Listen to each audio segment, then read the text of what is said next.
eu acho que tem uma visão técnico-científica que é necessário na saúde, que assim, é indispensável, mas acho que a gente precisa saber que não se esgota aí o papel do profissional da saúde. Se ele quiser de fato ter um impacto mais profundo, ele precisa entender o sistema complexo no qual ele está inserido. E é um sistema que não só é complexo, como é adaptável.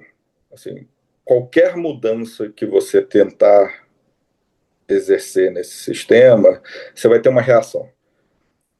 Isso é que nem ir numa teia de aranha e mexer na pontinha ali da teia de aranha, e você vai ver que a teia inteira vai balançar e vai tentar se adaptar, e a aranha vai reagir de alguma forma ao toque que você deu ali. Então, os sistemas e o sistema de saúde claramente tem essa complexidade toda. Acho que esse sistema exige um profissional que tenha um, um conjunto de atribuições em, que se somam ao técnico científico.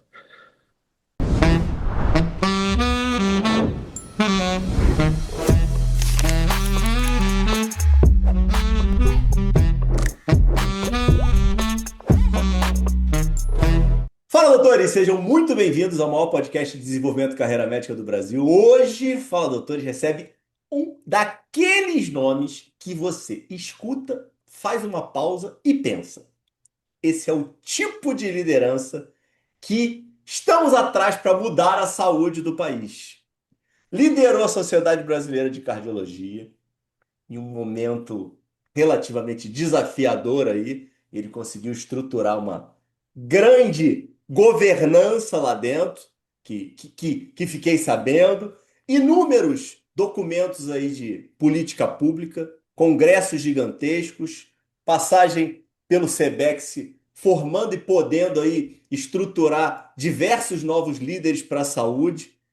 Estava tudo organizado, tudo estruturado, e aí, quando já havia engrenado mesmo, muita gente entrega muito menos do que esse nosso convidado entregou a vida inteira, e aí ele vai e me inventa de ir para a Suécia, mergulhar no mestrado, na Karolinska, um centro aí de mentes brilhantes dentro da saúde, embreando aí na inteligência artificial, nas conexões novas que ele vai, de certa forma, trazer para a gente. E aí estamos aqui hoje. Eu estou aqui lisonjeado com a presença de Luiz Felipe Costa Milan. Seja muitíssimo bem-vindo. E antes de você se pronunciar, é meu momento de jabá. Não deixe de se inscrever no canal, não deixe de dar um like, não deixe de compartilhar o episódio, porque assim mais pessoas que não conhecem, que são poucas, ficam aí conhecendo melhor essa jornada do grande Luiz Felipe. Fala, meu amigo! Tudo bem, Ricardo? Um prazer estar aqui com você. Acho que a gente já teve uma boa conversa aí prévia, e acho que tem muitas boas pérolas aí nessa nossa interação, que acho que eu consegui aprender de você. Então, espero que a gente possa levar um pouco dessa nossa conversa para os ouvintes aí. Não, vamos sim. Primeiro aqui, agradecimentos mil, sempre as conexões, né? E o evento lá da FISWeek do Arena de Saúde lá do Rodrigão e do Josier. É, evento espetacular, né? Que aconteceu aqui no Rio nas últimas semanas. Evento grande, gigantesco, que você já chegou aí de viagem já botando o pé num evento relevante no Brasil, na saúde, e principalmente aqui no Rio de Janeiro, que vem tão machucado aí nos últimos anos, né? Eu sou carioca, né? Nasci 43 anos atrás aí no Rio de Janeiro, e tenho muito carinho, muito embora minha vida é muito diversa em termos de lugares que eu morei e pessoas que eu conheci aí pelo Brasil e pelo mundo. Como é que Então, começa tudo, Luiz? Me diz. A tua origem, bem estruturada em termos de família, bons colégios, como é que era isso? sim, fui um privilegiado, Ricardo, e tenho muita gratidão. Tenho um pai engenheiro, uma mãe psicóloga, meu pai trabalhava na Petrobras, então sou um casal lindo e que está junto até hoje, muito amoroso. Pô, que legal. E, e nasci no Rio de Janeiro, meu pai estava trabalhando aqui, e meu pai era engenheiro da Petrobras e foi sendo transferido naquilo de novos projetos e novos desafios. Aí eu fui morar em São Mateus, fui morar em Aracaju, fui morar em Londres. Voltei para o Rio de Janeiro, onde Filho tive, único ou irmãos? eu tenho dois irmãos, eu sou mais velho. Tá bom. E Dessas caminhadas aí, isso já te formou bem ou gerou alguma inquietação ou alguma revolta diferente? assim, eu prefiro não colocar isso nesses termos de julgamento. É o que aconteceu. E acho que tem aspectos muito positivos e me deu muitas oportunidades de vivenciar e conhecer pessoas novas. Eu tenho amigos queridos em cada um desses lugares até hoje. E também, assim, isso tira suas raízes um pouco e te torna um pouco itinerante, te dá mais flexibilidade de enfrentar novos desafios. Então, quando eu surge essa possibilidade de ir para a Suécia, por exemplo, não é algo que me assusta chegar e fazer mais uma mudança, ou mudar de áreas e conhecer pessoas novas, porque foi minha realidade na minha infância, na minha adolescência, na minha vida adulta. Eu sempre conto que eu conheci minha mulher assim, ainda no jardim de infância, e lá em São Mateus, no Espírito Santo. Meu pai trabalhava com o pai dela, a gente continuou amigo e depois se encontrou como namorado depois já na vida adulta. Mas eu sou carioca, a gente se conheceu no Espírito Santo, ela é mineira, e aí a gente. Peraí, que momento vocês se conhecem de novo, pô? Ah, Depois não. do jardim de infância, pô? É que o pai dela trabalhava junto com meu pai na Petrobras e eles ficaram amigos. E aí meu pai foi para Aracaju, ela foi para Bahia. A minha família é da Bahia,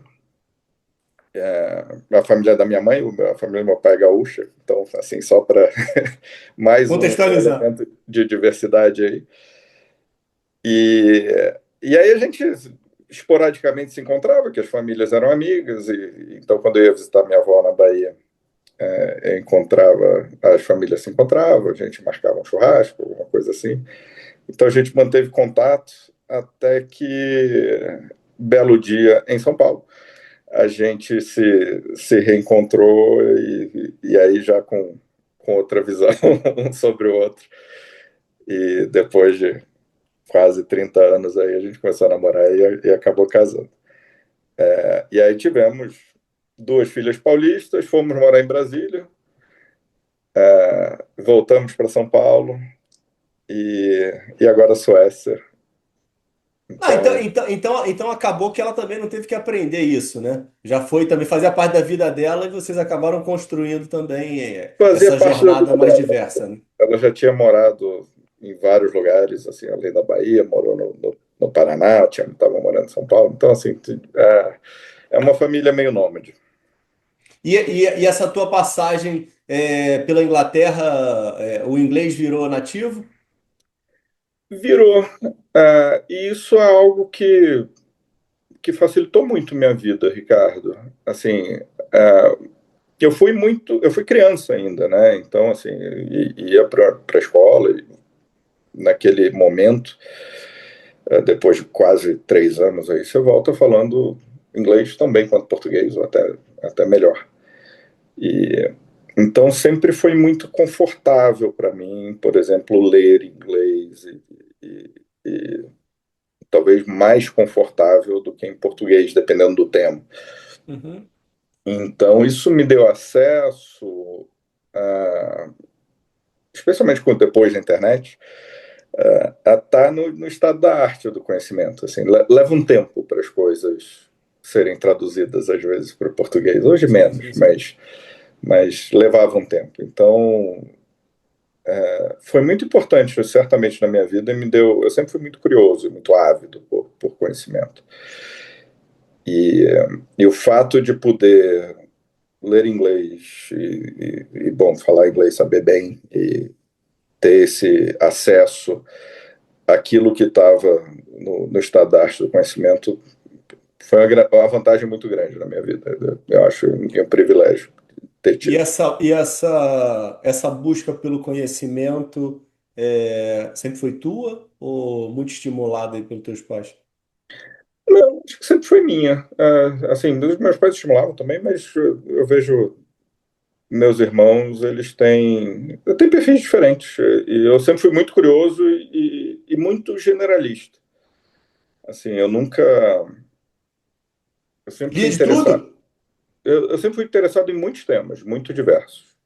Então, gosto de filosofia, gosto de economia, gosto de saúde, gosto de administração, gosto de, assim, o que aparece que me desperta alguma coisa, eu tento entrar e me aprofundar.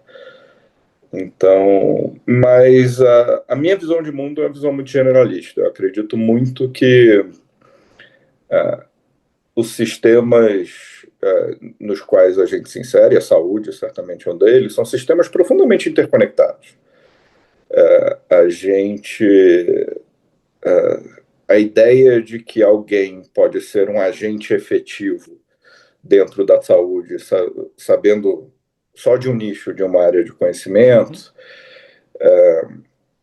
para mim assim, a sua capacidade de atuação vai ser sempre muito limitada. Então você pode ser um excelente médico tendo seu conhecimento científico e técnico e dentro daquela área, mas sua capacidade de transformar a realidade de uma forma efetiva, de atingir, de impactar o número de pessoas, vai ser muito limitada se você não entender o sistema de incentivos que leva ao atendimento à saúde, os modelos de governança e como que isso impacta os comportamentos das pessoas em relação à saúde, se você não entender o que é liderança e quais são esses modelos, e sua capacidade de levar pessoas a novos lugares e transformar a realidade. Então, eu acho que tem uma visão técnico-científica que é necessário na saúde, que assim, é indispensável, mas acho que a gente precisa saber que não se esgota aí o papel do profissional da saúde. Se ele quiser de fato ter um impacto mais profundo, ele precisa entender o sistema complexo no qual ele está inserido. E é um sistema que não só é complexo, como é adaptável. Assim, qualquer mudança que você tentar exercer nesse sistema, você vai ter uma reação. É que nem ir numa teia de aranha e mexer na pontinha ali da teia de aranha, e você vai ver que a teia inteira vai balançar e vai tentar se adaptar, e a aranha vai reagir de alguma forma ao toque que você deu ali. Então, os sistemas e o sistema de saúde claramente tem essa complexidade toda. Acho que esse sistema exige um profissional que tenha um, um conjunto de atribuições em, que se somam ao técnico científico. Não, e esse ponto que você está trazendo é muito relevante, né? Porque um dos grandes problemas que a gente fala muito hoje é a questão da fragmentação, né? E a fragmentação ela foi sendo é, instaurada e foi sendo relativamente estimulada porque a busca por uma maior remuneração. E acabava que os profissionais ultra especialistas estavam sendo mais bem remunerados, mas no momento que você tem um monte de ultra especialista, ele acaba sendo mal remunerado, e aí a gente tem uma crise em que a pessoa fica limitada e presa nessa teia. E sem É, perceber que está preso, né? é. E, e aí, assim, é o entendimento do sistema de saúde como um elemento para levar cuidado para as pessoas, mas também é um sistema econômico, de incentivos econômicos, e as pessoas vão responder esses incentivos, vão orientar sua formação, por exemplo, para responder a incentivos econômicos e oferecer serviços que estão em demanda no mercado, ou que remuneram especialmente bem. Os pacientes vão responder a incentivos econômicos e vão preferir tratamentos que são cobertos pelo plano de saúde ou que são cobertos pelo SUS. E se a gente não entende esse conjunto de interesses, que são econômicos, são políticos, são técnicos, são científicos, são éticos, e cada um desses elementos está puxando a gente para algum lugar, para alguma ação dentro do sistema, e a gente não consegue efetivamente transformar a realidade e mudar do jeito que a gente quer. Eu sempre falo, Ricardo, que tem uma dimensão espiritual na liderança. Liderar, assim, no termo mais básico, na forma mais básica, é levar alguém para algum lugar. Né? Então, é sair do ponto A para o ponto B, levando alguém consigo. E você faz isso para transformar de alguma forma. E você quer transformar, mas o mundo é muito grande, é muito complexo. E você sozinho não vai conseguir impactar tanto porque a gente sabe muito pouco, a gente entende muito pouco do mundo e acho que quando a gente lida com a saúde, fica muito claro, né, que, olha, fulano de tal oftalmologista, ele entende bastante de oftalmo, mas aí você traz uma questão de gastro para ele. Então a gente precisa de outras pessoas para ajudar a gente a superar os desafios do mundo, né? E aí, para isso que a gente precisa liderar, a gente precisa convencer essas pessoas e dizer, olha, vamos transformar o mundo juntos, de alguma forma. Só que a única forma de fazer isso é estabelecer essa visão da transformação. Bom, beleza, vamos transformar como para melhor, né? E o que é melhor? E aí que eu digo que tem essa visão espiritual, propriamente. Você tem que ter na sua cabeça um paradigma do bom, do correto, do melhor. Assim, o que é uma situação que é melhor do que a atual? E se você não tiver isso como premissa, você não tem um caminho possível para chegar lá. E se você não tem um caminho para chegar lá, você não vai levar ninguém com você. Perfeito. Então, a primeira coisa que eu acho que uma pessoa tem que ter no momento de liderar é essa visão. Essa visão de como que o mundo pode ser melhor. E isso. E da onde que vem essa tua visão, essa tua inquietação aí de mudar, de transformar? Hoje, olhando para trás, a tua percepção que a inquietação de transformação e esse skill de liderança que você tem veio antes da transformação, da vontade de transformar a saúde, a conexão com a saúde veio antes e depois você viu que tinha essas skills que dava para conectar? Como é que foi esse início de jornada? Cara, eu acho que eu não tinha esses skills. Eu acho que é um músculo. E a gente exercita e esse músculo fica mais forte. Eu acho que todo mundo é capaz de, de liderar e de exercitar esse músculo. Todo mundo vê e A tua sente. resposta tem um quê de humildade, tá? Não sei se é ou se não é, até porque eu estou dizendo que eu exercitei de fato e tenho hoje algumas competências em relação a isso. Então, não sei se é muito humilde, mas eu acho que sim, eu acho que todo mundo é capaz de exercitar isso. Se você olhar em volta de você, Se cada um de nós, a gente olhar em volta da gente, você vai olhar e você vai ver que tem uma tomada ali que precisa ser consertada, você vai ver que tem uma tinta ali na parede que não está tão bem pintada quanto deveria estar, que tem um problema para resolver. E qualquer lugar que você tiver, vai acontecer isso. Se você coloca como propósito na sua vida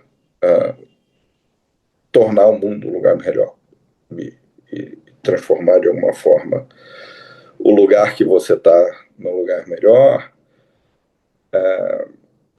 e aí cabe a você se capacitar e se tornar competente para fazer essa transformação. E pode ser que você descubra, não, meu propósito é transformar os jardins em lugares mais bonitos. E aí você vai precisar das competências de jardinagem ou de transformar as comidas na minha casa em comidas mais saborosas. Aí você vai precisar de competências culinárias. E aí a gente vai encontrando essas coisas ao longo da vida. E a gente tem que saber que não, a gente não pode ter a ambição de fazer tudo, né? Assim, a gente Tuas escolhas nesse caminho foram sempre certas ou teve que recomeçar muitas vezes? não foram sempre certas. Eu diria que nem sempre foram escolhas conscientes. Tem, tem situações e desafios que se apresentam para a gente que a gente abraça porque a gente sente que precisa abraçar aquele desafio. E que você não necessariamente chegou no momento e disse, não, eu vou fazer isto ou aquilo. Você simplesmente vai fazer. Aquele desafio está lá para você. E só tem você para fazer. Então, as missões que a vida traz para a gente, elas muitas vezes, eu acho que na minha visão, na maioria das vezes, elas não se apresentaram como escolhas para mim. Não é você quer fazer isso, você deseja esse caminho ou esse. Essas missões se apresentaram, olha, isso precisa ser feito e só tem você para fazer. Então,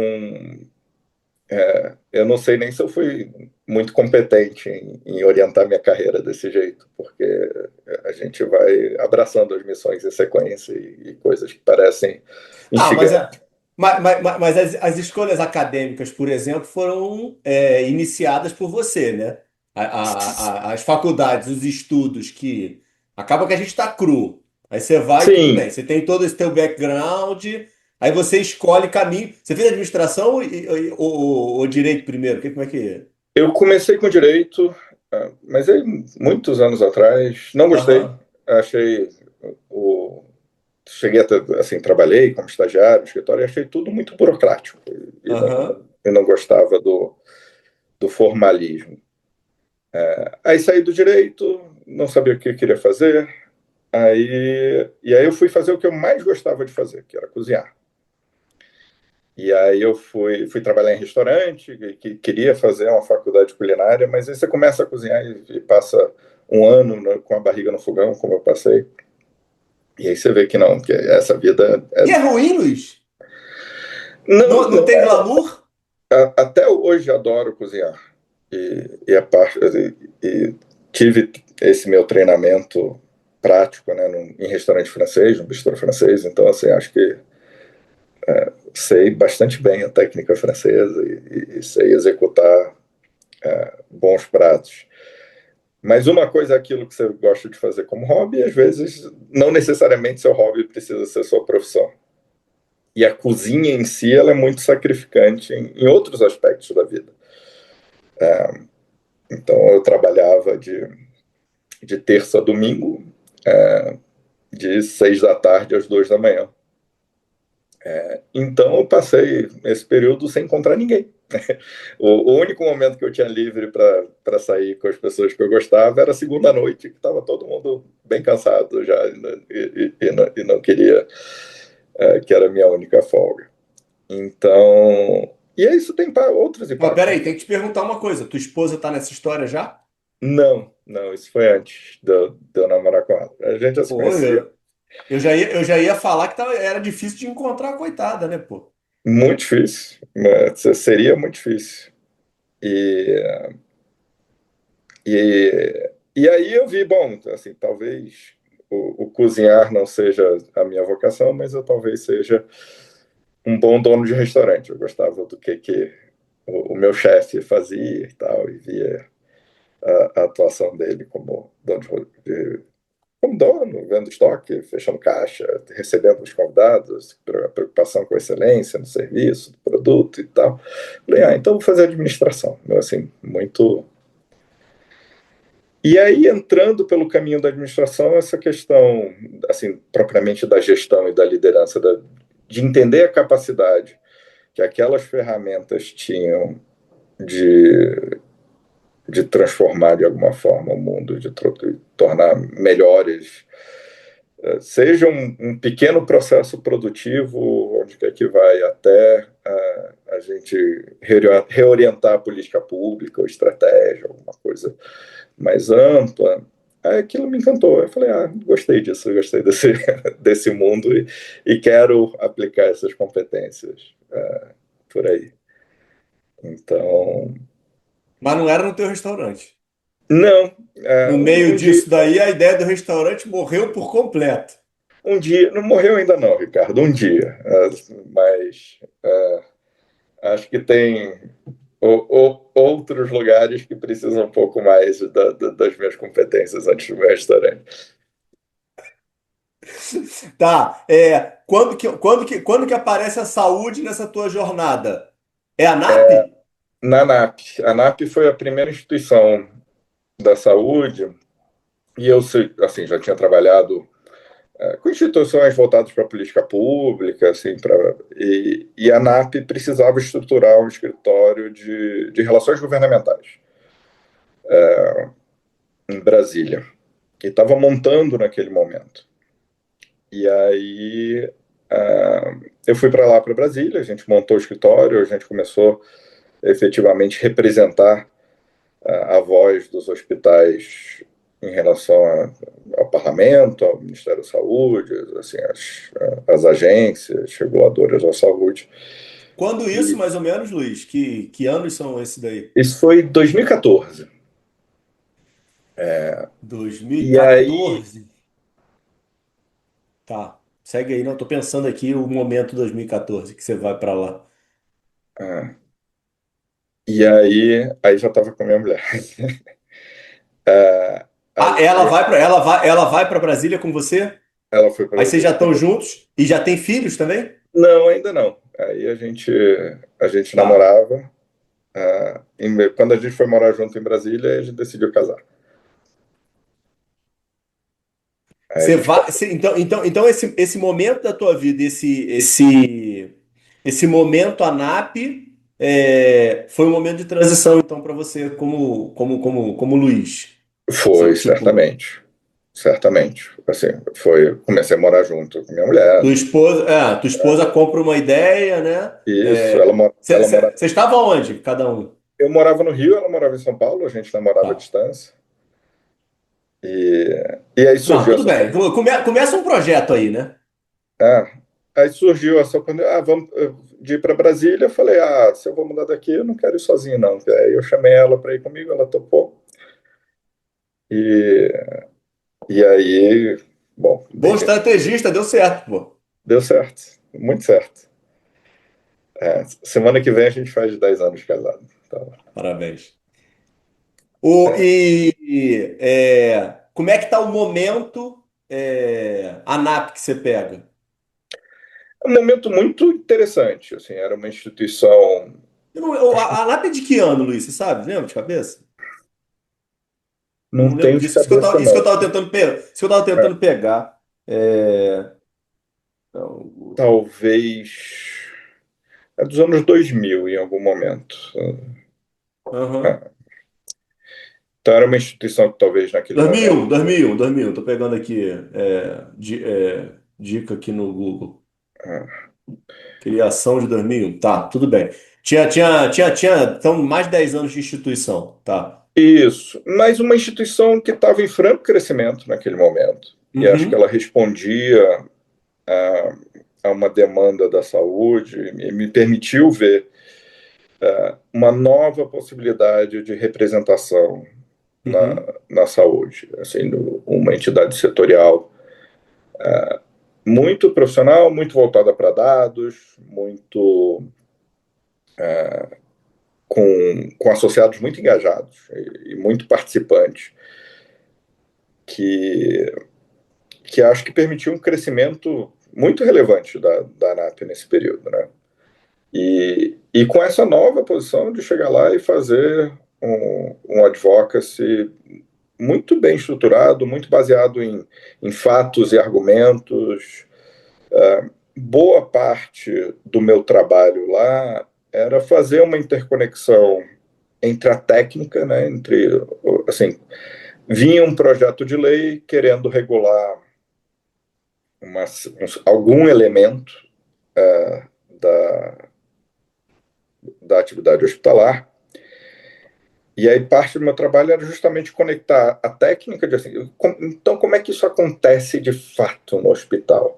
E esse projeto de lei que você está fazendo, ele de fato muda essa realidade?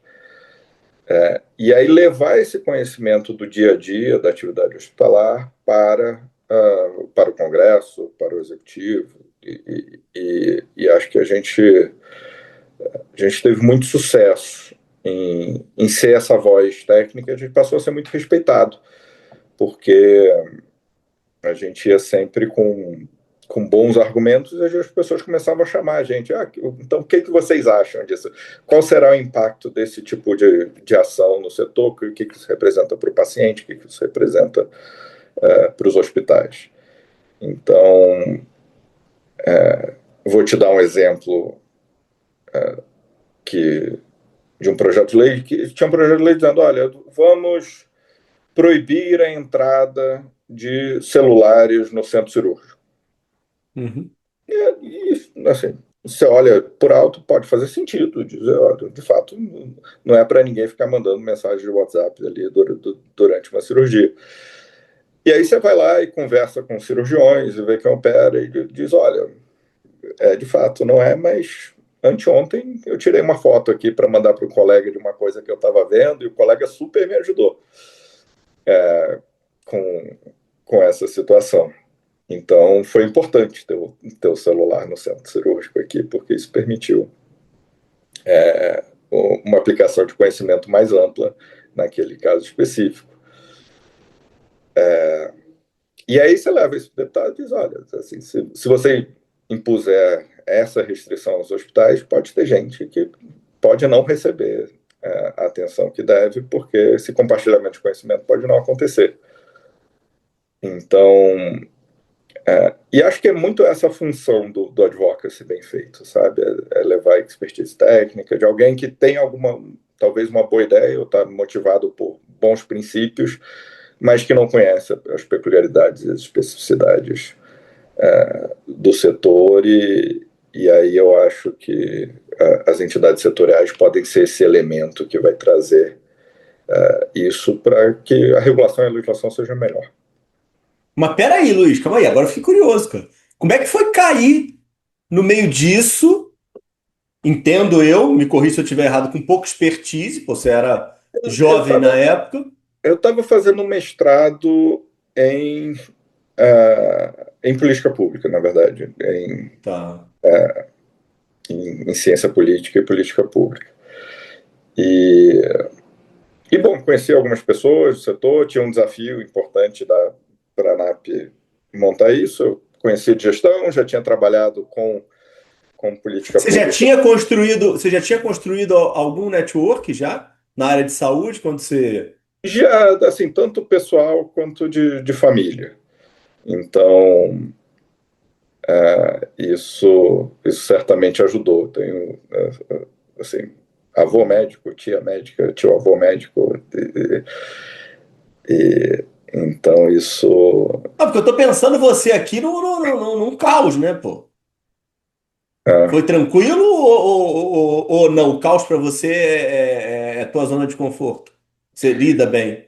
Não, acho que assim, eu lido bem com caos, eu acho, assim, esses Uhum. sistemas complexos em que eu tento estruturá-lo e tento entender. E eu acho que é certamente impossível em um modelo, numa situação da saúde, por exemplo, que é muito caótica, você ter controle absoluto sobre todas as alavancas ali, todos os stakeholders que você vai mexer, mas acho que eu tenho um bom entendimento desse panorama como um todo. E acho que a capacidade justamente de articular os diversos atores, os diversos stakeholders de saúde. Esses dados, Luiz, a ANAP te deu um respaldo ou uma estruturação técnica? Porque aí é que está a minha dúvida, entendeu? Para Uhum. você conseguir exercer o Sim, teu trabalho? Entendi. sim. E acho que esse é um bom exemplo de uma entidade setorial de sucesso. Então, a ANAP tinha e tem o SINHA, que é o Sistema de Indicadores Hospitalares. E o SINHA, ele coletava dados tanto financeiros, assistenciais, e de governança e corporativos dos diferentes hospitais da ANAP e organizava isso num imenso banco de dados que é de onde sai o observatório. Uhum, Então, a uhum, uhum. publicação anual da ANAP. E com base nisso, você conseguia, tendo dados recentes, atualizados, reais, que você tem confiança nele, você consegue chegar e defender com muito conforto os temas. Então, se está vindo uma regulação sobre, não sei, assistência a infarto, você tem o tempo porta-balão ali de Uhum. todos os hospitais do Brasil, e você sabe onde está melhor, onde está pior, e o que leva, e quais programas têm levado a uma redução do tempo porta-balão, e por aí vai. Então, assim, você tendo essa experiência, tendo a interação com os associados, que é onde está o conhecimento de verdade, a experiência, o papel de quem está fazendo as relações institucionais e governamentais é justamente fazer essa ponte, de você levar a expertise técnica para o processo de regulação, de legislação. Sebex ou cardiologia vem depois? Sebex. Aí do Sebex eu recebi um convite, o presidente da ANAP, que estava saindo naquele momento, que era o Francisco Balestrin, ele também era presidente do Sebex, ele me chamou para sair de uma posição de diretor de relações institucionais para uma posição de CEO do Sebex, que era uma instituição menor, mas que lidava justamente com gestão e gestores em saúde. Ah, eu não sabia que o Balestin tinha te furtado assim, rapaz. Poxa Ele, vida, pô. ele me trouxe originalmente pela NAP e me levou para o Sebex. E foi um mentor super Uhum. importante, né, na minha Ah, e carreira. é de muitos, né? Estamos aqui, vamos elogiar que Balestrin é diferenciado. Certamente, assim, aprendi muito com ele e não teria tido o percurso na saúde que tive se não tivesse tanto a possibilidade de contar com o conhecimento, com a expertise dele, mas também com a generosidade dele na rede relacional. Qual foi o grande desafio que Balestrin te botou na mão pro Sebex? O Sebex Futuro tava andando já, ou não? Não, ele não existia. Ah, ele não Eu existia? não fui eu. O Sebex era uma instituição muito crua quando eu cheguei. Era quase uma startup. Assim, ele tinha sido fundado há um ano e pouco, 2 anos. Você participou disso, Luiz, do Sebex Futuro? Eu participei da criação do Sebex Futuro. Até Pô, parabéns, cara. Rapaz, não sabia disso não, pô. eu e o Eduardo Santana, a gente até publicou um artigo em conjunto sobre como foi a estruturação do Sebex Futuro, que saiu na revista da International Hospital Federation. Pô, aquele projeto é muito legal. muito Eu legal. eu só fiquei com ódio que quando eu tomei conhecimento, eu já era velho, pois. É. Não, e Eu não me enquadrava. a gente começou do zero, montou a primeira turma, e o projeto, acho que ele tem e tinha e tem um papel, assim, de apresentar às pessoas a realidade do sistema de saúde. Então, originalmente, a gente levava, eram 39 líderes abaixo de até 39 anos de idade, e a gente levava para estar com grandes líderes, com assim, as principais lideranças do setor de saúde, nos locais onde a saúde acontecia. Então, se a gente ia conversar com o CEO do Sírio-Libanês, a gente ia no Sírio-Libanês. Se a gente ia conversar com o CEO da Mil, a gente ia conversar, a gente ia ser recebido na Mil. E tinha esse aspecto de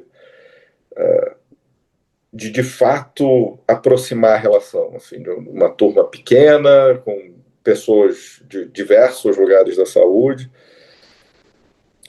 mas que era muito questionador.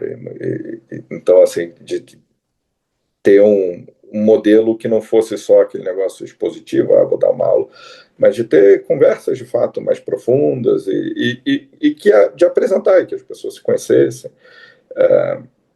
Então, o Sebex Futuro tinha um aspecto muito interessante, assim, de construção de networking, de construção de conhecimento, de construção de confiança também. E aí, às vezes, você ia lá e conversava com a pessoa e dizia, olha, essa pessoa muito bem capacitada e tal, mas tão distante assim de mim, às vezes. E aí as pessoas entendiam que, poxa, eu também posso chegar lá um dia, e as pessoas contavam suas jornadas e o caminho. Então, E me diz uma coisa, eu acho que a gente tem um ponto no mundo e no Brasil especificamente, uma dificuldade muito grande da gente criar e manter comunidade. Pô, você teve um baita de um êxito nessa constituição aí desse projeto e até manutenção, pô. O que que era o que que era o ouro ali, Luiz? você está falando do Sebex Futuro ou do Sebex como um todo? Sebex Futuro. Eu acho que eu acho que vocês conseguiram criar umas turmas e umas comunidades de pessoas que, tipo, se relacionam. Eu conheço um monte de gente do Sebex Futuro que se relaciona até hoje. E meio que aquela pegada de se ajudar virou um É, network real mesmo, sabe? E não meio que de passar perna um no outro. assim, tem um. Eu acho que tem um pó mágico que você joga em cima das coisas e às vezes você não sabe que você jogou. E acho que o Sebex teve esse aspecto. Eu acredito muito, Ricardo.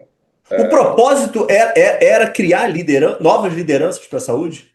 Sim, era qualificar a liderança de saúde, pegar jovens promissores e tinha um processo seletivo bastante rigoroso, Uhum. em que a gente escolheu pessoas que a gente acreditava, olha, são pessoas que podem vir a ser futuros líderes da saúde e vamos criar um caminho de aprendizado e de introdução deles ao sistema. Eu acredito muito que as relações elas acontecem olho no olho. Assim, é muito Uhum. difícil, e acho que a Covid mostrou isso muito para a gente, é muito difícil você construir relacionamentos de fato e construir sentimento à distância. Né? O, quando o Sebex Futuro foi criado, ele foi criado para ser originalmente esse lugar de compartilhamento frente a frente, as pessoas estarem juntas. E isso foi sendo orientado de uma forma que não só houvesse momentos assim da turma tendo aula, mas momentos da turma como turma, né? Então era muito comum as pessoas saírem da aula, irem jantar, estar juntas depois. E eu acho que esses momentos de interação vão construindo as relações e as amizades. E é difícil explicar por que as pessoas se ligam e se conectam, né? Você não usava seus predicados de chefe nesses momentos, não, né? Eu acho que eu usei com outros aí. Acho que... Aí, tá vendo? Eu tô descobrindo, ó. E por que o 39? A gente precisava de um número. A gente achou que 40 já estava um pouco além. Eu, com 43 hoje, já teria passado do ponto. É, a partir de 40, não daria mais para dizer que era futuro, né? Você já está, já é um profissional mais estabelecido e tal. Então, 39 era o último da casa dos 30, onde a gente achou que ainda dava para justificar. E a gente escolheu 39 até 39 porque combinava. Aí suas filhas já nasceram? Nesse Minhas momento, filhas Sebex? nasceram. São candangas? Não, quando eu estava na NAP, eu passei 1 ano e meio lá em Brasília, e aí fui convidado para vir para São Paulo, que lá eu era o assessor de relações parlamentares, e eu fui convidado para ser o diretor de relações institucionais em São Paulo, e assim, cuidar também da rede de relações e do relacionamento político da NAP mais amplo aqui. E, obviamente, continuei com a responsabilidade de tocar a parte política lá em Brasília. Mas eu já estava em São Paulo. Né? Já tinha vindo Então para elas aqui. nascem em São Paulo. As minhas duas filhas nasceram em São Paulo. Então, 2019 e 2022. Mas foi logo depois. Minha filha mais velha, ela Covid, você tá onde, Luiz? que foi? Covid, você tá onde? 2020? Covid. Sebex? Não, eu já tinha saído do Sebex, eu fui para a SBC. Aí eu fui convidado para ir para a SBC. Ah, é verdade. A primeira vez que eu te vi, te conheci, você deu uma aula. Eu fiz uma turma de mestrado Sebex. Que E aí você legal. deu uma aula pra gente uma vez aí num Foi. turno. É isso, você tava no. O É verdade. projeto que era liderado pelo Dr. Evandro Tinoco. Exatamente. Eu foi 21. Isso. 21. Era Tinoco e Kinan, os Isso, dois. Cristiano Quinan, exato. E aí você deu aula pra gente. Aí você já tá, então, embreado na cardiologia, Isso. Aí eu fui convidado, e assim, que é a mais um SBC, momento de caos. a SBC era um transatlântico, assim, uma organização imensa, talvez a maior sociedade médica do Brasil. Quantos são, Luiz? Sabe? São, o último número que eu tinha Não, era não, exato, pô, não atual. 14 mil sócios na, na SBC, tinha 60 funcionários, e, e uma visão muito, muito tradicional do que era uma sociedade médica, né? Então, quando eu fui para lá, doutor Marcelo Queiroga, que veio a ser ministro da Saúde, era o presidente e me convidou para executar uma mudança importante, uma transformação importante de governança e de gestão na SBC. E a SBC tinha aquilo que eu falo dos sistemas complexos, né? E de entender o conjunto de incentivos. Então, a SBC tinha uma forma de eleição, uma forma de gestão que talvez ainda é a dominante nas sociedades médicas, que elege-se uma chapa. Essa chapa tem pessoas, médicos, né, seus especialistas em cargos diferentes. Então, vai ter um diretor financeiro, Uhum, um uhum, diretor uhum. administrativo, um diretor científico, cada um com suas funções. Na SBC, se eu não me engano, eram 12 funções distintas que a chapa era eleita. E, evidentemente, você tinha um diretor financeiro, que era um cardiologista, você tinha um diretor de TI, que era um cardiologista, você tinha um diretor de comunicação, que era um cardiologista, que não tinham o treinamento e que não tinham orientado toda a sua vida e toda a sua carreira para se tornarem grandes cardiologistas, mas não necessariamente grandes gestores de tecnologia da informação ou grandes gestores financeiros.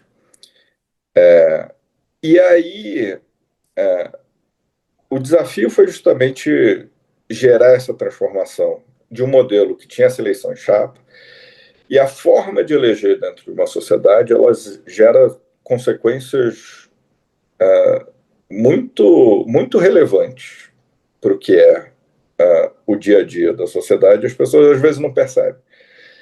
Se você elege em chapas e você naturalmente você orienta a sociedade ou a organização para ela ser bipartida, para você gerar dois grupos que estão ali disputando o controle daquela organização, e as pessoas ao longo do tempo vão criando relações nesses grupos e então em um determinado momento um dos grupos se elege, ganha a eleição,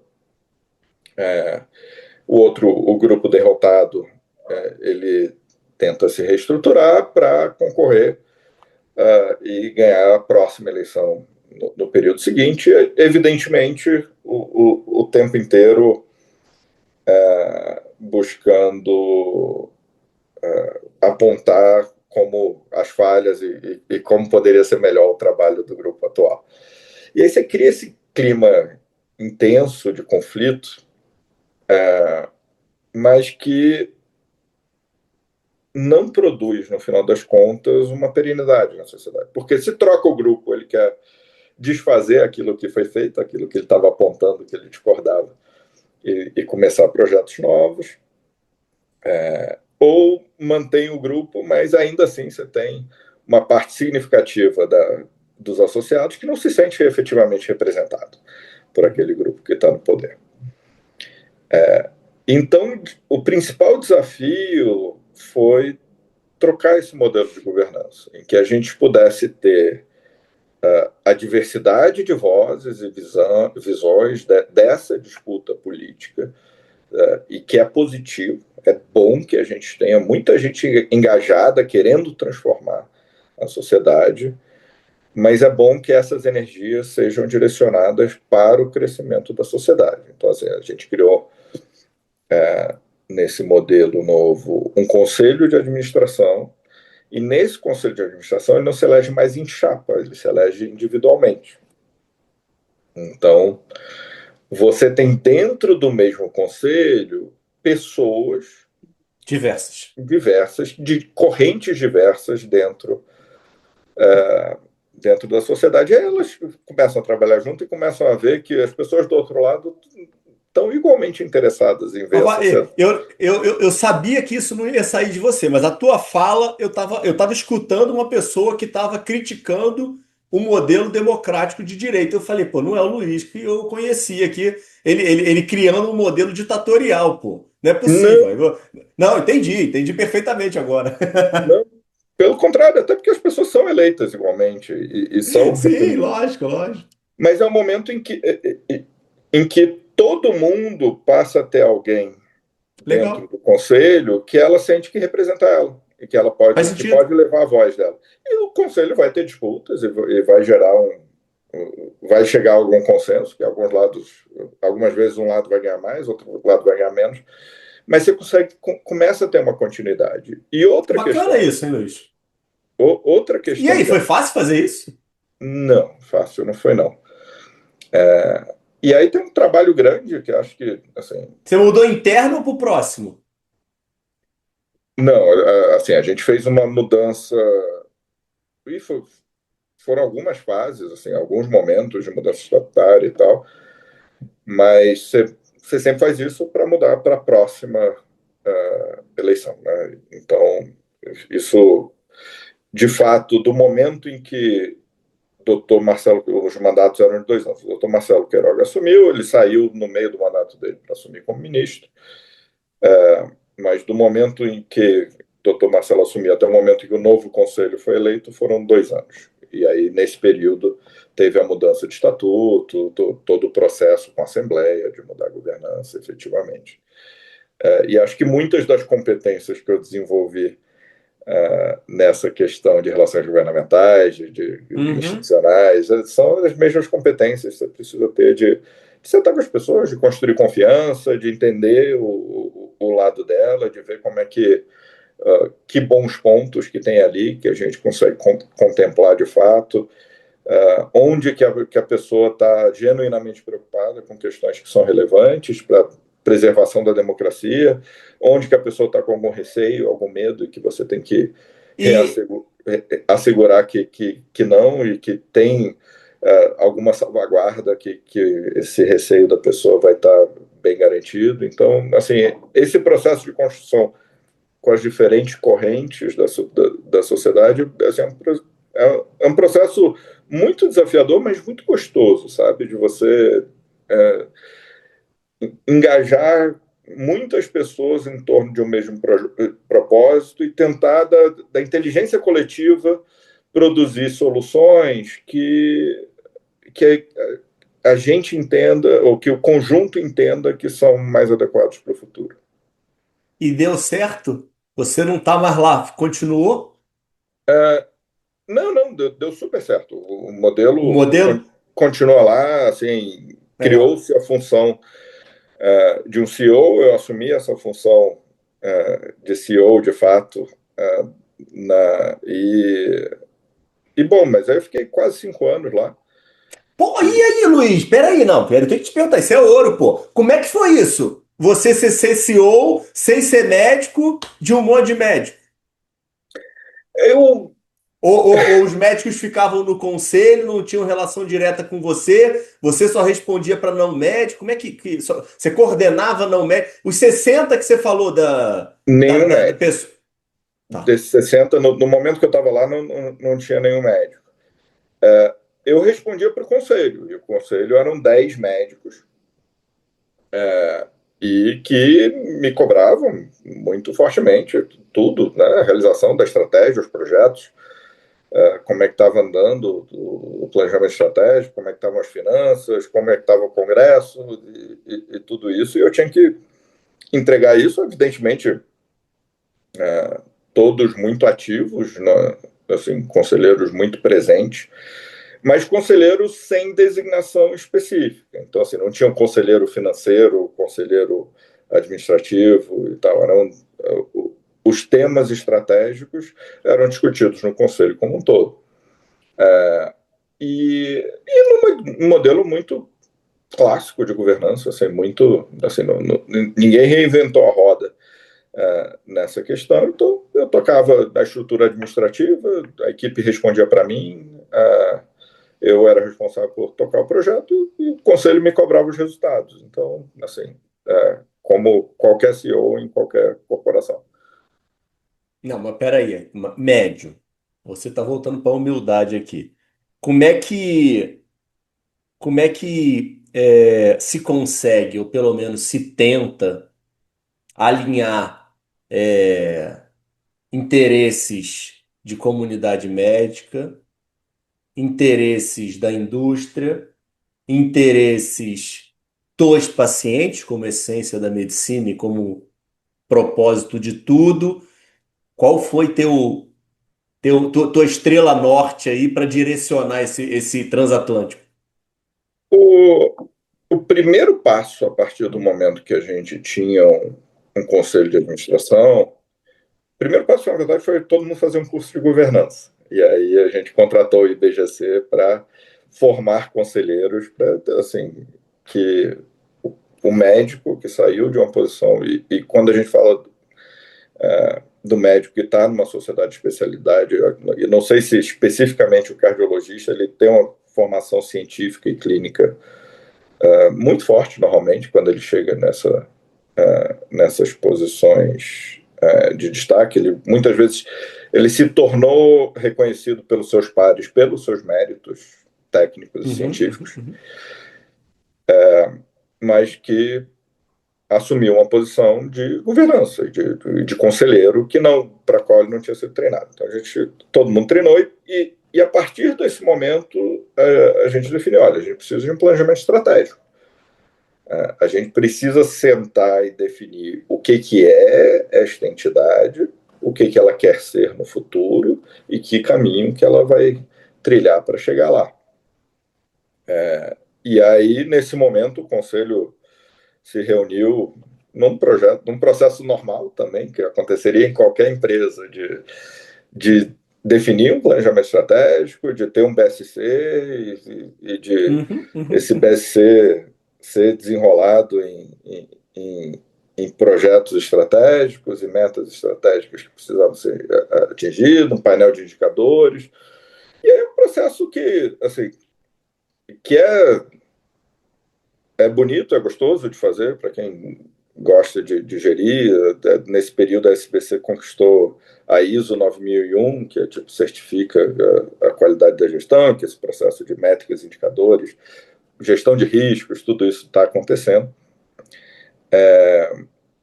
E é legal de acompanhar, mas, assim, de novo, não tem reinvenção de roda, sabe? Isso é algo que na gestão a gente está aplicando há 50 anos, 60 anos, talvez, muitas dessas questões, e que nas sociedades médicas não estavam sendo aplicadas em geral. Então, assim, a ideia de trazer técnicas de gestão efetivas e transportar isso para dentro de uma sociedade médica, acho que é uma ideia vencedora. E eu gostaria muito de ver mais sociedades médicas sendo geridas de forma profissionalizada, porque acho que, no final das contas, elas são muito mais capazes de entregar valor, assim. E elas têm um papel muito fundamental na educação médica continuada. Assim, depois que o médico sai da faculdade, ele não tem tantas avenidas assim para continuar aprendendo, especialmente não tem tantas avenidas que sejam neutras em termos ou um pouco mais neutras em termos do seu conhecimento. Então, a indústria farmacêutica está ali, ou a indústria de dispositivos está doida para ensinar a visão dela para o médico em relação às inovações. Mas aí acho que é papel da sociedade de pesar essas diferentes questões e trazer para o médico, de fato, um conhecimento um pouco mais abalizado. Então, e aí o papel todo de construir as diretrizes, de trazer o melhor do conhecimento para a prática médica, para, como você falou, o objetivo, no final das contas, é o paciente. Então, como é que a sociedade médica faz os médicos serem mais bem preparados para atender melhor os pacientes?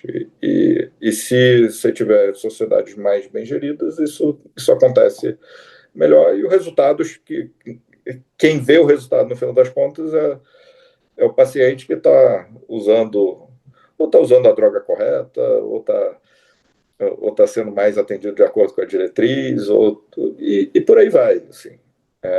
Esse é o papel da sociedade médica, pelo menos na minha visão. Tudo que você faz na saúde precisa, em algum momento, desembocar no paciente. Evidentemente, a sociedade médica também tem esse papel de ser o repositório técnico de conhecimento sobre o tema, né? Então, a gente, quando eu estava lá, a gente começou com alguns parceiros no Congresso, deputados federais e tal, a discussão sobre um projeto de lei que tá proposto sobre a política nacional de atenção ao paciente com doença cardiovascular. Porque, com o conhecimento e expertise dos cardiologistas, a gente vê, olha, a realidade pode ser melhor. A gente consegue transformar a atenção à saúde a esse paciente no Brasil e a lei pode ser um mecanismo para isso. Então, a partir do momento que você consegue transformar a gestão da sociedade, você começa também a ter mais ferramentas de transformar a saúde. Eu acho que isso é um caminho que, como eu falei, não tem nenhum mistério. Né? Não inventei nada nesse processo, mas é Não, mas eu acho que a forma que você colocou, Luiz, faz todo sentido. Porque eu sempre pensei nessa história de sociedade com um certo dilema. No sentido de, eu estou aqui como sociedade para defender o meu associado, ou eu estou aqui como sociedade para defender um melhor cuidado para a população dentro da especialidade que eu estou prestando, sabe? E gostei muito do teu ponto de vista. Fez todo sentido. No momento em que eu defendo meu associado, gerando ele, transformando ele num melhor profissional, indiretamente eu faço a essência, que é gerar um melhor cuidado uma melhor saúde para o paciente. Acho que é brilhante a tua forma de colocar. E faz muito sentido. Mas peraí, eu tô aqui tenso com o meu tempo aqui, que eu preciso aqui respeitar meus horários aqui, você como um super gestor. Mas olha aqui, não, eu preciso saber aqui da. E aí, como é que você para na Suécia, Ah, tá? Como é que você para na Suécia? Como é que é ir para a Suécia? Você foi com família, foi sem? E o que que você traz aí agora de ouro dessa sua tese aí, desse assunto aí de inteligência artificial que está tão em voga no nosso momento? sim, acho que são algumas questões distintas. Primeiro, eu tinha começado a me encantar pelo tema da inteligência artificial e das possibilidades de transformação das profissões de conhecimento, de forma geral. E aí eu não digo nem, não é só Uhum, da saúde, a gente já está vendo o que isso está gerando no direito, por exemplo, de uhum. uma forma muito relevante. Assim, tudo aquilo que depende do intelecto e do conhecimento, a inteligência artificial começa a transformar de uma forma profunda. Então, comecei a me encantar, comecei a estudar sobre o tema individualmente. Ao mesmo tempo, senti que realizei minha missão na SPC. Fui chamado para transformar, fizemos a mudança estatutária, implementamos um novo modelo, conquistamos a ISO, botamos para rodar, resultado positivo, uh, melhoramos o NPS, da satisfação do nosso associado, botamos mais dinheiro em caixa. Então, assim, a sociedade senti que a missão para a qual eu fui chamado eu tinha realizado. Né? E, e eu não tinha, Ricardo, assim, eu tinha largado o meu mestrado em ciência política e política pública para assumir a posição em Brasília. Então, eu nunca tinha terminado o mestrado. Entendi. E eu olhei, aí você senta um pouquinho, faz conta, vê se dá. Felizmente, eu tenho mais um privilégio na minha vida de ser cidadão italiano. E aí, no, na Suécia, eles não cobram pelo mestrado para quem é europeu. Você tá de Então, brincadeira, é mesmo, rapaz? é, e aí contei os dinheirinhos que eu tinha, vi que dá, fiz a inscrição. E fui aceito no mestrado. Bom, e aí disse, olha, é o próximo passo, é o que eu preciso fazer no meu futuro. Eu sentia a falta de alguma credencial acadêmica, alguma coisa que, poxa, o Luiz Felipe agora é mestre pelo Karolinska Institute. Não é pouca coisa, não, pô. E acho que me posiciona para ter um protagonismo maior de como convencer mais pessoas a trilhar esse caminho para transformar o mundo num lugar melhor, né? E fui. E aí, obviamente, conversei muito com minha mulher, a gente decidiu em conjunto. Achei que seria bom para as meninas também, para as minhas filhas, de ter assim, um lugar com um ambiente de liberdade, onde elas podiam brincar na rua, onde elas podiam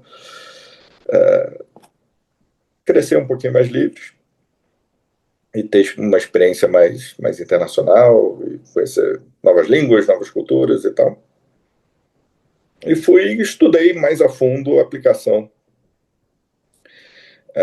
do tema da IA na saúde. Então, o tema da minha dissertação foi Does AI Know Our Hearts? Se a inteligência artificial conhece os nossos corações. E o que eu fiz, na verdade, na minha dissertação foi colocar dois modelos diferentes de inteligência artificial para fazerem repetidamente a prova de título de cardiologia. E essa a mesma prova de título que é aplicada, e tinha sido uma prova recente que não tinha sido divulgada publicamente. Então, assim, a gente tem alguma certeza de que isso não estava nos dados de treinamento da inteligência artificial. Então, essa prova foi completada pelos diferentes modelos de inteligência artificial 130 vezes. E com esses 130 cartões de respostas, eu comparei esses resultados, tanto entre uma e outra, mas com os resultados humanos, o que foi obtido em termos de resultado. Questão a questão, assim, as questões foram categorizadas em diferentes competências que as pessoas precisavam ter para responder adequadamente às questões. E tentei analisar como que estava a performance da inteligência artificial e a preparação dela para, assim, aplicar conhecimento médico numa situação de exame, né, de prova. Os resultados, a inteligência artificial certamente passaria na prova de título, seria tanto o ChatGPT quanto o Claude, que foram os dois principais, seriam titulados como cardiologistas se tivessem prestado a prova.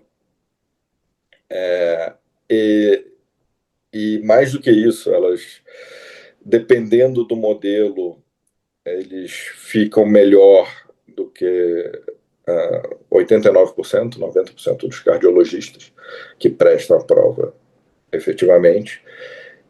Eles respondem à prova de uma forma muito parecida nas diferentes refações da prova, embora haja mudanças. Então, às vezes eles respondem A, às vezes respondem B, numa mesma questão. E parte do que eu investiguei foi onde que isso acontece e por que isso acontece, quais são esses lugares que despertam dúvida e como que você pode alterar as definições da inteligência artificial para aumentar ou reduzir essa variabilidade do jeito que você entende adequado. Eu estudei também se era positivo, ou seja, gerava resultados positivos que uma inteligência artificial revisasse a resposta da outra. Então, se a gente consegue um grau maior de acerto tendo o Claude respondendo primeiro, o GPT revisando a resposta do Claude, e o Claude, no final das contas, decidindo se mantinha a própria ou aceitava a revisão do GPT. E sim, assim, uma pequena melhoria com a revisão dos dois lados, tanto começando com o Claude quanto começando com o GPT. E, por fim, o meu estudo foi se a gente conseguia treinar um algoritmo de machine learning para identificar o que era uma folha de resposta de inteligência artificial. E sim, a gente conseguiu treinar um algoritmo de machine learning que conseguia diferenciar uma folha de resposta humana de uma folha de inteligência artificial. E tem alguns erros que as inteligências artificiais cometem em conjunto, que são comuns a ela, então que você conseguia ter alguns marcadores muito fortes de que, bom, se ela errou a questão 20, a questão 33, a questão 47 e tal, se errou todas essas, ou se marcou a mesma letra em todas essas, claramente era inteligência artificial. E algumas conclusões, acho que muito interessantes disso, são que os tipos de questões que a inteligência artificial erra com mais frequência são questões que potencialmente estão fora da base de treinamento dela. Então, tudo que envolvia alguma coisa sensorial, então que tinha uma descrição de ausculta, que tinha uma discussão de alguma palpação, que falava do tato ou da audição de forma geral, são questões em que a inteligência artificial ia menos bem do que naquilo que era de conhecimento técnico. Então, assim, o conhecimento, a questão de anatomia, de um conhecimento mais desse que está em livro mesmo, taxa de acerto era altíssima da inteligência artificial. Aquilo que envolvia ou sentidos ou tempo, ou raciocínio baseado em tempo, a inteligência artificial era menos capaz de ainda resultados tão, assim, no mínimo tão bons quanto a média humana, mas claramente uma diferença relevante na capacidade da IA. E para mim, assim, a minha conclusão final que demonstra isso não é que dá para substituir, e tem muitas competências, e fazer uma prova não é fazer um atendimento médico. Mas a minha conclusão é que sim, a gente precisa começar com real world trials e que a inteligência artificial, fazer uma pergunta para a inteligência artificial não é muito mais arriscado do que perguntar para um colega. Então, a inteligência artificial está pronta para se tornar, de fato, um suporte à decisão clínica na medicina, evidentemente com todas as salvaguardas, com toda a prudência que precisa acontecer nesse tipo de uso. Mas o meu mestrado é um mestrado em saúde global, então a gente teve uma visão muito grande, assim, muito forte da realidade da saúde no mundo como um todo. Se eu falei que a Sociedade Brasileira de Cardiologia tem 14 mil cardiologistas, a África inteira, com 1,3 bilhão de pessoas, possivelmente, que não tem muitos dados sobre isso, mas possivelmente tem menos de 2 mil. Tem países inteiros da África que tem 0 cardiologista. Então, se você pensa no potencial de uma ferramenta dessa para auxiliar um médico da atenção primária, por exemplo, para chegar a um caso mais complexo, uma hipertensão resistente, o que eu faço, qual que é a segunda linha de tratamento, a primeira não funcionou. Quando a opção é não ter acesso, não haverá um cardiologista, porque não existe no país. E aí, para deixar claro, eu não estou dizendo que é melhor ter a inteligência artificial, mas eu estou dizendo que sim, estamos prontos para testar na vida real para saber se é. Não, eu acho que outro ponto muito relevante que você está trazendo também na opção de não existir a outra opção, né? Isso. Eu acho que esse ponto do acesso é matador. Não tem volta. Não tem volta. Não, e você poder fazer isso de uma forma muito rápida, um custo muito baixo, e oferecer um acesso que parece ser seguro. E a gente. Eu acho que algo muito importante para a gente pensar nisso é o comparador. E ao mesmo tempo em que a gente tem essa exigência, acho que é fundamental essa exigência de segurança absoluta, a gente tem que lembrar que a gente não tem essa segurança absoluta com o médico humano. O médico humano também é sujeito a falhas. E acho que a nossa expectativa tem só que ser, assim, se isso melhora a assistência com o nível de segurança que é melhor ou equivalente ao médico humano, e se sim, não tem por que a gente restringir o acesso das pessoas. Tem muita gente precisando de atenção, e esse pode ser mais um mecanismo, ou mais uma forma de prover esse acesso. O que mais mudou a tua visão sobre a saúde nessa passagem?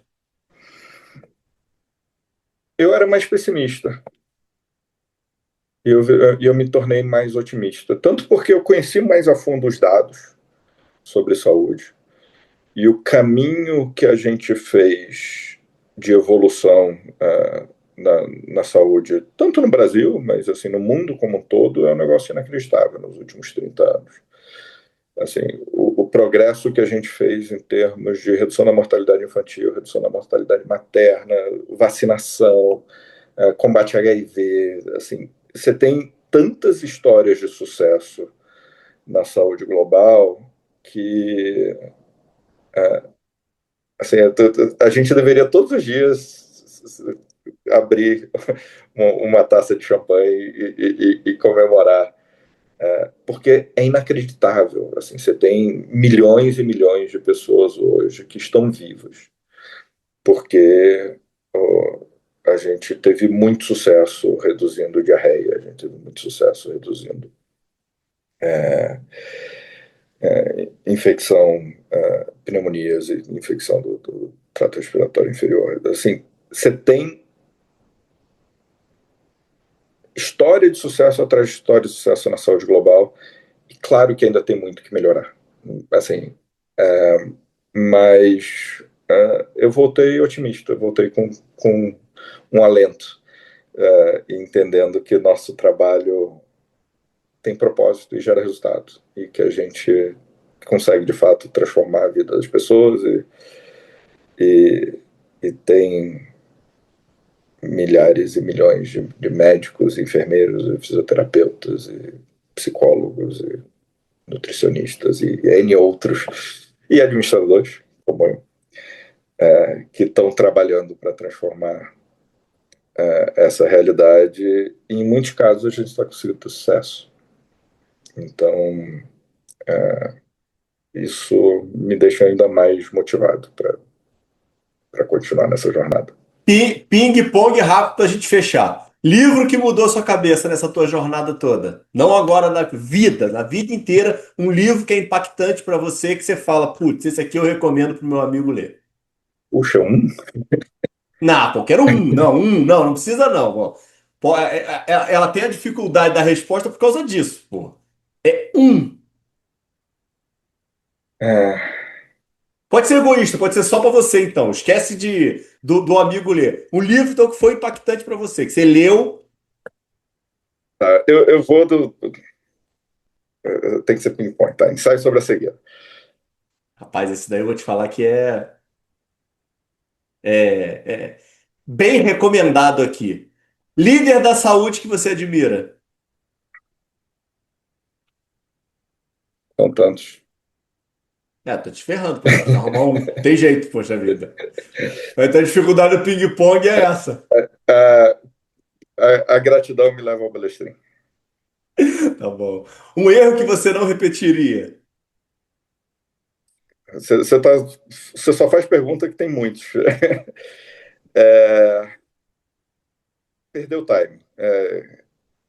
Saber que eu devo tomar uma decisão, ter essa decisão consolidada na minha cabeça. Eu sabia que ela precisava ser tomada e não tomei por qualquer motivo. Então, perder o timing das decisões. Tá. E agora não é ping-pong. É a última coisa pra gente fechar. Pergunta clássica do Fala Doutores. O que é o sucesso pra você?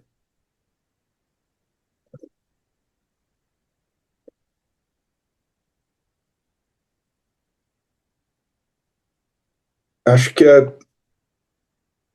tem um sentimento, você deitar a cabeça no travesseiro e sentir que fez tudo o que precisava ser feito. Tudo que você poderia fazer. E saber que você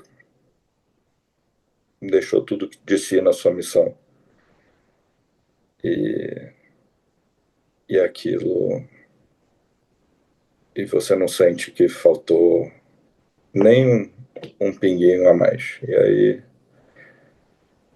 quando, quando eu deito a cabeça no travesseiro, eu tenho esse sentimento de que, olha, a minha parte eu fiz e não poderia ter feito melhor. Isso para mim é sucesso. Maravilhoso, meu amigo. Excelente, arrasou, acabou em grandíssimo nível. Episódios que eu acabo com inúmeras perguntas para fazer, mesmo atrasando com o meu convidado. É certeza aqui de boa entrega e bom sucesso.